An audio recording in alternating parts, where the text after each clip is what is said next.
Hey everyone! Is it just me, or did everyone else also not know you could make fancy gnocchi in less than 20 minutes?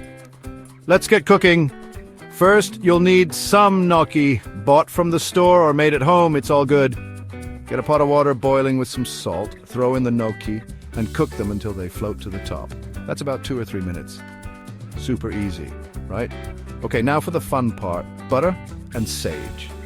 Get a pan and melt 4 tablespoons of regular butter over medium heat. Watch it carefully.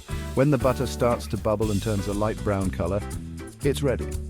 Add 8 to 10 fresh sage leaves and let them get crispy for about a minute. It's going to smell amazing. Let's put it all together.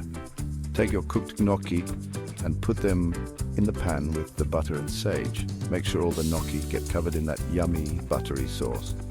If it looks too thick, add a little bit of the water you cooked the gnocchi in. Last step, sprinkle some salt, some freshly ground black pepper, and a big pile of grated Parmesan cheese on top. Serve it while it's hot, and get ready for everyone to tell you how delicious it is. Gnocchi with sage butter, easy, fast, and super tasty. Try it out and tell us what you think. Enjoy!